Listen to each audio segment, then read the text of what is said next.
महाराष्ट्राच्या राजकारणातून आलेली या घडीची सगळ्यात मोठी घडामोड, ज्या घडामोडीने सध्या सगळीकडेच राज्याचं राजकारण परत जिवंत झालंय. मित्रांनो, महाराष्ट्रात अजित पवारांच्या जाण्याच्या नंतर आता सगळीकडेच मोठ्या बातम्यांनी आता काहूर माजलाय. दादा जिवंत आहेत आणि ते परत आले. बारामती विमान अपघात. अपघाताच्या बाबतीत एक अतिशय धक्कादायक माहिती आज समोर आली आहे. 28 तारखेला घडलेल्या या दुर्दैवी प्रकरणाचं दादांचं निधन झालं होतं. खरं तर ही फक्त बातमी नव्हती, तर राज्याला हादरून सोडणारी आणि धक्का देणारी माहिती होती. पण या घटनेला तब्बल 15 दिवस होऊन अधिक काळ उलटला असतानाच एक अतिशय धक्कादायक माहिती आता समोर आली आहे. काल रोहित पवार यांनी मांडलेल्या संपूर्ण डिबेटमध्ये त्यांनी म्हटलंय की अजित पवारांचा अपघात नसून अजित पवारांचा घात केला गेला. त्यांनी 3 महत्त्वाच्या नावांवरती अंगुली निर्देश केलेत. त्यावेळी त्यांनी अतिशय धक्कादायक माहिती देखील सांगितली. परंतु आता मात्र या प्रकरणाविषयी समोर आल्याने संपूर्ण महाराष्ट्रामध्ये खळबळ उडाली आहे. आज सकाळी अचानक एका व्यक्तीने कॅमेरासमोर येऊन या अपघाताविषयी अशी माहिती दिली की तिने या प्रकरणाचं चित्रच पालटलंय. ज्यामुळे आता बारामतीमध्ये दबक्या आवाजामध्ये चर्चा सुरू झाली आहे की आता शिवाजी द बॉस या पिक्चरमधल्या रजनीकांतसारखी दादांची परत एंट्री होणार. मग नेमकं दादा आता कुठे असतील, ते आता कुठे आहेत, या आता जोरदार चर्चा सुरू झाल्या आहेत. कारण आता कारण ठरलाय तो असा व्यक्ती की जो आता आज पहिल्यांदाच कॅमेरासमोर आलाय, ज्याने या अपघाताविषयी अशी भयानक माहिती सांगितली की जी आधी कोणत्याही टीव्हीवरती दाखवली नव्हती, न कुठल्या वृत्तपत्रात आली होती, ना कुठे टीव्हीवरती सांगितलं होतं. परंतु सध्या मात्र विमान धोक्यामुळे आपटलं गेलं. नंतर दुसऱ्या दिवशी सांगितलं तांत्रिक बिघाडामुळे अपघात झाला. ब्लॅक बॉक्स ताब्यात आहे, पण ब्लॅक बॉक्सची तपासणी अजून होण्यासाठी वर्षाचा कालावधी लागू शकतो.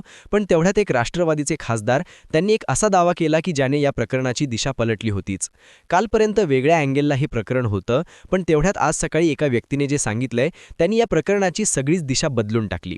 आता दादा नेमके केव्हा येणार, दादा खरंच आहेत का, असतील तर ते कशा पद्धतीने येतील, याविषयी अतिशय दबक्या आवाजामध्ये मुक्तपणे चर्चा सुरू झाल्यात.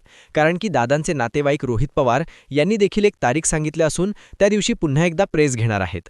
म्हणजेच राज्याच्या राजकारणामध्ये आता सगळ्यात मोठी खळबळ रोहित पवार उडून देतील. एका क्षणात थांबवलं खरं, पण खरं तर या प्रकरणाची जी सुरुवात आहे ती दुर्घटनेच्या दिवसापासून झाली. आज 11वा दिवस. 11व्या दिवशी सकाळी हा भयानक दावा केला की महाराष्ट्राला ज्याने सगळ्यात मोठा धक्का दिलाय, खराखुरा.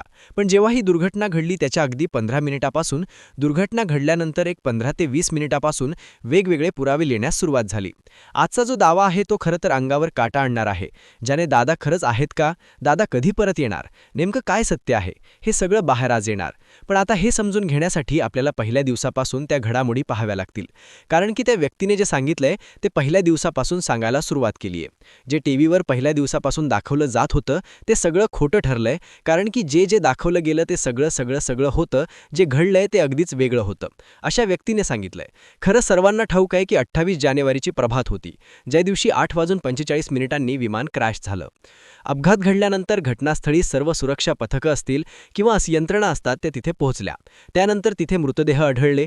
त्यानंतर ताब्यात घेऊन 29 तारखेला जो अंतिम संस्कार पार पडला तो इथपर्यंत तुम्हाला अवगत आहे.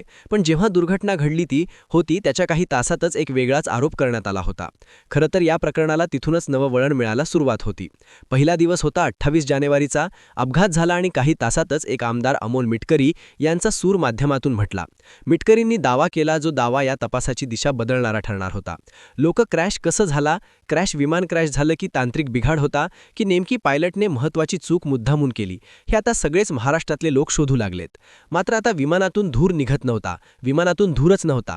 मग विमान कसे कोसळले, त्यांनी हा तरी 100% घातपात असल्याचा संशय व्यक्त केला.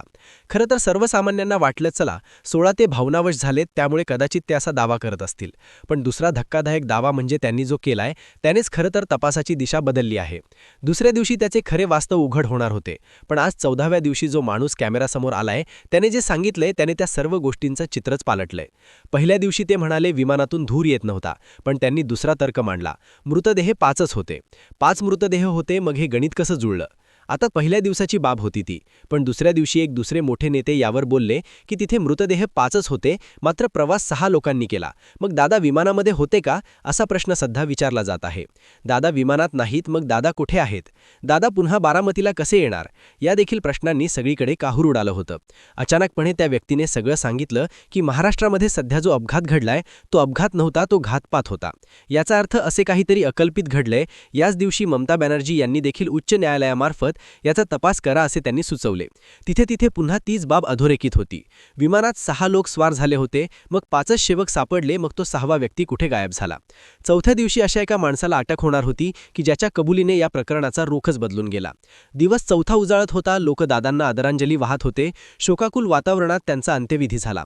सुनेत्रा शपथ घेतली. या सगळ्या घडामोडी घडल्या. मात्र पुढे दादा अजितदादा जिवंत आहेत या सगळ्या बातम्या सोशल मीडियावरती प्रचंड स्वरूपामध्ये यायला सुरुवात झाली. पुढे काय घडलं? 9 दिवसानंतर ती गुप्त कॉल रेकॉर्डिंग जगासमोर आली. चिंता करू नका, मी मार्ग काढतोय, हे दादांचे स्पष्ट शब्द स्पष्टपणे ऐकू येत होते. जर विमान कोसळणार होते तर दादा इतके शांत कसे राहू शकतात? की दादांना पूर्वकल्पना होती की ते विमानातून बाहेर पडणार नाहीत? संपूर्ण महाराष्ट्र याच एका प्रश्नाचं उत्तर शोधत आहे. आज 10वा दिवस, आज 15वा दिवस, तरी देखील दादा आपल्यामध्ये नाहीत. म्हणजेच याचाच अर्थ दादांना आता त्या विमानामध्ये नेमकं कोण घेऊन गेलतं, हा मोठा प्रश्न पडलाय. प्रेक्षकांनो, इथं थोडंसं थांबा. आत्तापर्यंत समोर आलेली माहिती, प्रत्यक्षदर्शन केले दावे, आता हे प्रकरण जितकं दिसतंय तितकं साधं नक्कीच नाही. एकीकडे तांत्रिक तपास सुरू असतानाच दुसरीकडे लोकांच्या मनात आलेल्या शंका आता अधिक घडत होता आल्यात. विमानातून दिसत असलेली ही व्यक्ती, 5च मृतदेह सापडण्यामागचं पुढचं कारण काय?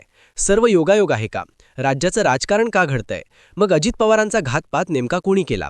घातपात करणारे लोक समोर कधी येणार? असा छोटासा प्रश्न सध्या विचारला जात आहे. नेमकं अजित पवारांना ते विमानामध्ये बसायला कुणी सांगितलं? 27 तारखेला आदल्या दिवशी अजित पवारांना कोणत्या नेत्याच्या फाईलवरती सही करायची होती? त्या नेत्याने अजित पवारांना थांबवून घेतलं का?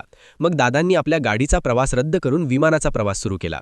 या सगळ्या घडामोडी सध्या महाराष्ट्रामध्ये चर्चिल्या जात आहेत. यामुळेच अजितदादा जिवंत आहेत का? ते लवकरच परत येतील. अजितदादा शिवाजी द बॉस यासारखे पुन्हा एकदा बारामतीत दाखल होतील. अशा वेगवेगळ्या बातम्या समोर येत आहेत. मित्रांनो, म्हणजेच राज्याचं राजकारण सध्या अजित पवारांवरती फिरतंय. आपणाला देखील काय वाटतं? अजित पवार जिवंत असतील का? नक्कीच नाही. अजित पवार आता जिवंत असतील कारण की DNA टेस्ट करूनच शेवटी अजित पवारांचा अवांची अंत्ययात्रा निघाली. तिथेच अजितदादा आपल्याला सोडून गेलेत. उदाहरणार्थ, राज्याच्या राजकारणावरती अजित पवार आहे, तो मात्र अजूनही अबाधित आहे. अजित पवारांना मानणारा वर्ग महाराष्ट्राच्या प्रत्येक गावात, प्रत्येक तालुक्यामध्ये, प्रत्येक जिल्ह्यामध्ये प्रचंड प्रमाणात अजित पवारांना मानणारा वर्ग आहे. तर त्या सगळ्यांनी मिळून आता एकच करायची की अजित पवारांच्या झालेल्या अपघाताची चौकशी अतिशय व्यवस्थित झाली पाहिजे, असं लोकांनी मागणी सरकारकडे करावी. जेणेकरून रोहित पवार यांनी मांडलेले सगळे मुद्दे सरकार खोलून पाठवणार नाही, तर त्या मुद्द्याला अंगेला धरूनच संपूर्ण निकाल येतील. मित्रांनो, या सगळ्या बाबतीत आपल्याला काय वाटतंय? अजित पवारांचा अपघात आहे की घातपात आहे? नक्कीच यावरती आपण चर्चा करा आणि आपल्या कमेंटद्वारे आपलं मत व्यक्त करा. धन्यवाद.